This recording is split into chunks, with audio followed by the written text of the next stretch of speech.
I'm Chloe, I'm losing weight and talking about it on the internet. Welcome all. So week one, I guess, is what we're gonna have to call it, and I've got to be honest with you, it hasn't gone to plan. I said I was ready to make changes, I said that I was gonna commit to it, and that I wanted to do all of this for my health, and I am gonna do it. I just haven't really done a lot this week. The plan was to kind of like vlog things and show you guys like what I was doing daily, but I wasn't doing anything that different really. I was doing the kind of, I don't know if I keep calling it intuitive eating. I don't know if it's intuitive eating. I should really do the research on that. But I was doing that and like eating when I was hungry, not eating when I wasn't, and stopping when I was full. So there has been some results, I will say that much, but it's not anywhere near like where I wanted it to be. Anyway, I'm just making excuses here because I just didn't commit as fully as I'm meant to. This week, with minimal commitment, I lost half a pound. Okay, it's still worth celebrating. Like, I'm still happy about that. I'm still kind of proud of it because it's more than I've lost without trying. So I guess I was kind of trying, and if I try even harder, imagine what's gonna happen, you know?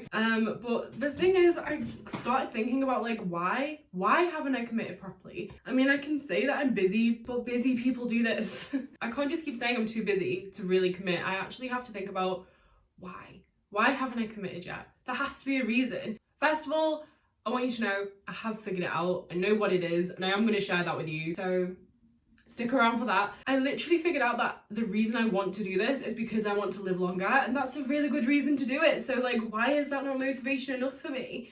Anyway, I got to thinking, I realized this is a really universal issue. Actually, commitment to weight loss is quite a big deal, and it's something that a lot of people seemingly struggle with. The first thing I thought it was maybe that I am scared that I'm like going to offend people by being like fat phobic for wanting to change my body, and that has actually been weighing on my mind kind of heavily. I'm not really an active part of like the fat acceptance movement, or that was really sarcastic and mean the way I did that, whoa. But I'm not a big part of the fat acceptance movement. I'm not a big part of the body positivity movement. Like, I don't have like a hand in that on Instagram or anything. I'm not involved in it in any way. I just believe that body positivity is a good thing, and I thought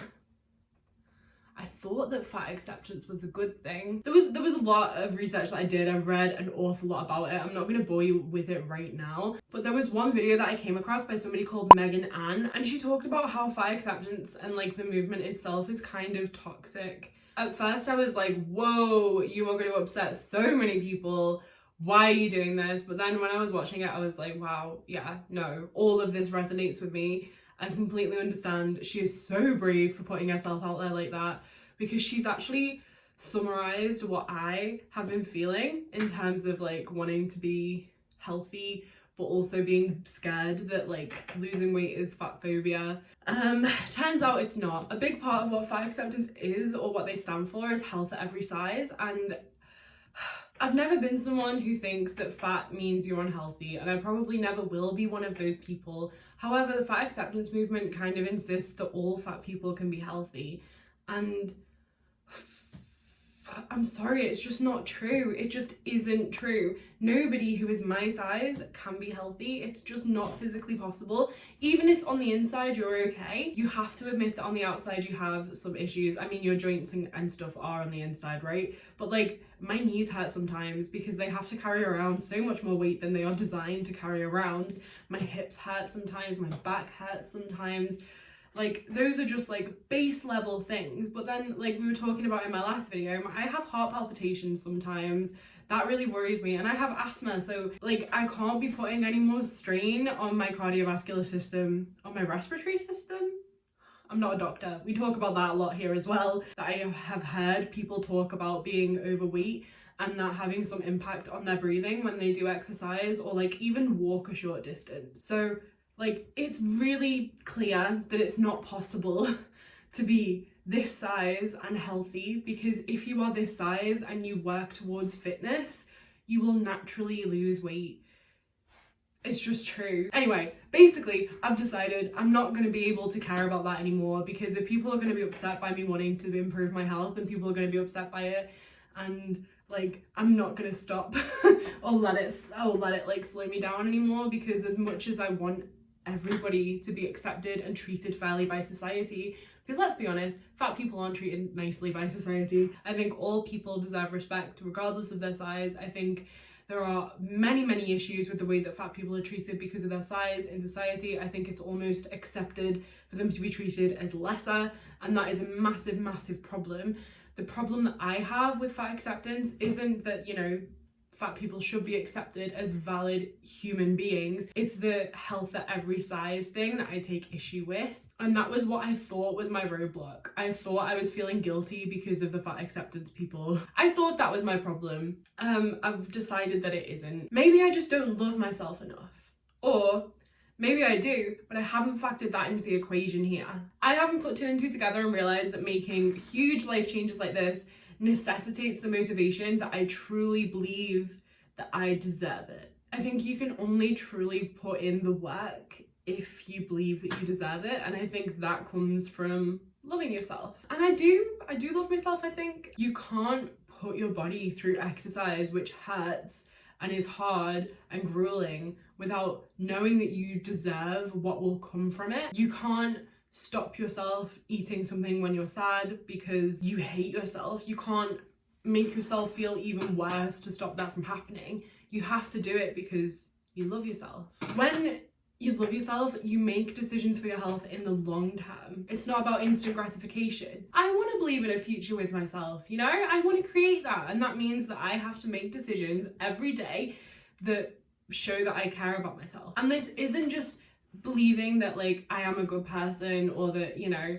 I deserve to eat the cake because it'll make me happy. Like, yeah, sometimes that is true. Sometimes you do deserve to eat the cake because it will make you happy.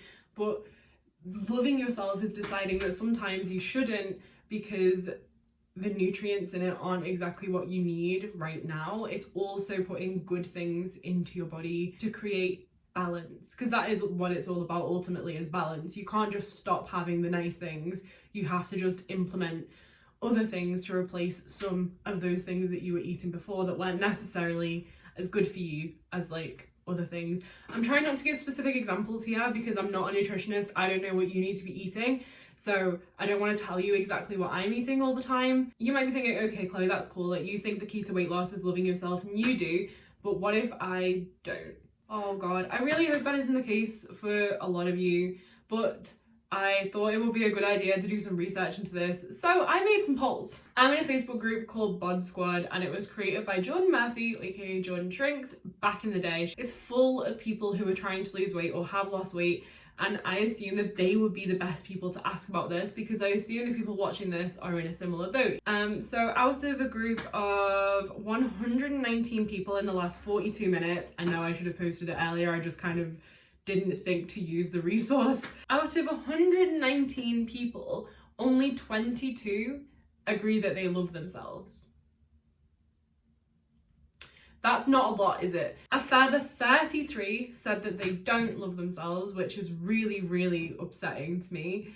And 64 people said they love themselves sometimes. Now, I actually didn't give that option, somebody else added that, but I really appreciate it, and I think that is a fair thing, because I think that's where I'm at. I think I only love myself sometimes. This isn't something that's going to come overnight to you guys, but I do have a couple of like little bits of info and advice if you are someone who is in that no category. The problem is diet culture has made us believe that the person that we will be once we've lost weight, that thin person, is the one that's worthy of love. So we kind of do all of these things for that person, the person that we aren't even yet. And I think what we need to be doing, or what I plan to do, is make decisions for the person that I am now. Because spoiler alert, me and that person are the same person, and I need to love them equally. Anyway, so you're trying to tell me that you don't love yourself. This is super cheesy, but have you ever heard that saying, there is only one you, and that is your superpower? So cheesy, right? But it's true. There is only one of you. That's unbelievable. The probability of your existence is 1 in 10 to the power of 2,685,000. Think about that. 1 in 10 with 2,685,000 zeros after it. I can't even imagine what that looks like. That is how impossible you were, and yet you exist. Not impossible, because that wouldn't be real, but like, that is how improbable you were. How is that not unbelievable? You're incredible. You're amazing. I know that that's kind of like a woolly science thing, and that's not going to automatically contribute to how much you love yourself, but please think about that. Think about how unlikely you were, and you exist in the form that you're in now. You, with your thoughts and your face and the way that you love people. That's freaking amazing, dude. If that doesn't work, I have a little self-esteem boosting exercise that you can try here. This could just be like something that you look at to motivate yourself a little bit whenever you're feeling like you don't deserve the changes that you're making. First thing you can do is go and ask a friend why they are your friend and write down their answer. Now, I think if someone that has known you for a really long time, or like your best friend, would be a great option for this.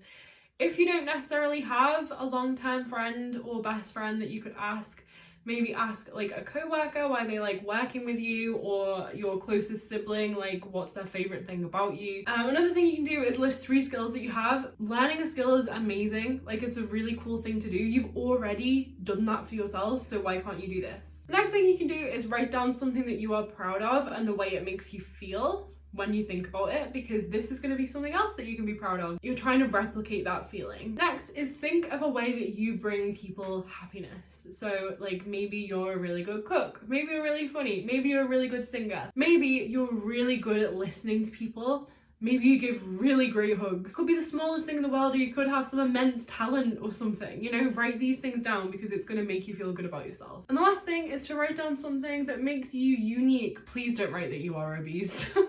Let's see, what would my example be? I have freckles. You can't see them because I cover them up with makeup, but I actually really love my freckles. That would be like a unique thing about me that's physical, because not everybody has those. Or I'm really clumsy, which I know is like not a great thing, but it makes people smile when I make little like stupid accidents and stuff, so I kind of like that I can make people smile just by being me. Anyway, if you write all these things down on a piece of paper, carry it around with you in your purse or your wallet or your pocket, I don't care. Keep it on you, and whenever you start to feel like you aren't deserving of these changes that you're making, please look at it and think about how amazing you are and how unlikely you are and how brilliant it is that you even exist. And you deserve to love yourself. Anyway, how does self-love help with weight loss? The thing is, all of the little actions that you're doing to accumulate in a result will be self-love. So telling yourself that you can stop eating when you are full, that is an act of self-love, because you are stopping yourself from overeating, which will in time, first of all, stop you from feeling uncomfortable in a few minutes or an hour, and it will also help you to achieve a goal that you really want to happen. I got myself a gym membership this weekend. That was an act of self-love, because first of all, it cost money that I didn't want to spend, but also it's so necessary for me to be able to reach my goal. I really hate running outside, so I want to go and use some equipment. It's going to make everything easier for me. So that was an act of self-love. Actually planning to go to the gym and having to follow through on that, that's going to have to come from self-love. I'm not going to be able to hate myself into going to the gym, you know? Actually, I think some people might do that, but how unhealthy is that? How unhealthy is it to do that?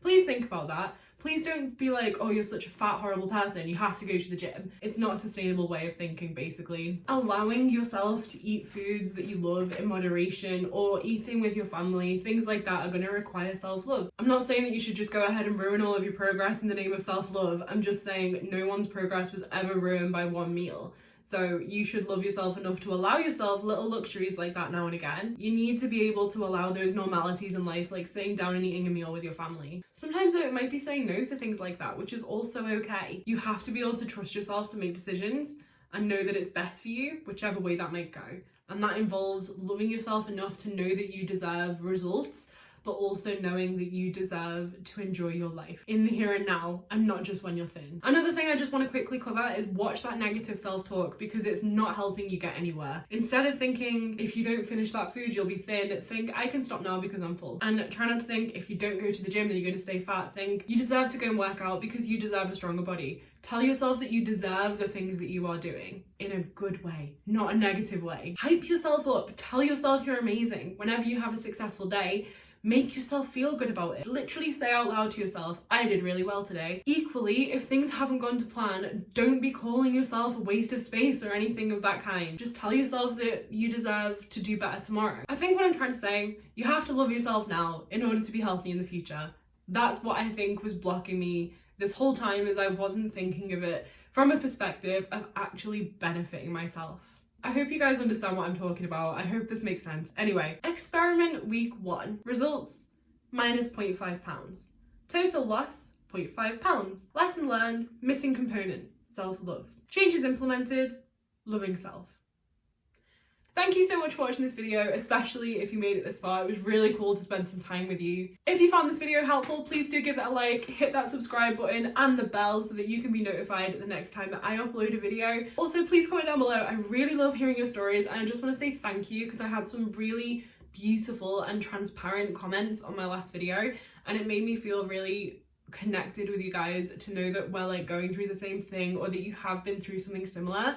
And it just made me feel really warm and fuzzy. So I just want to say I really appreciate you, and thank you very, very much for sharing with me. You guys are amazing and I love you. Thanks again for watching, everyone. I will see you next week. Bye bye. The probability of your existence is 1 in 10 to the power of 265 billion. The probability of your existence is 1 to the power of 10 in... The probability... 102,685,000 or 10 followed by... Right, okay, we're gonna do it that way. The probability of your existence is 1. The probability of your existence is 1 in 10 to the power of 268 million. No, it's not. The probability of your existence is 1 in 10 to the power of 2,685,000. Is that right?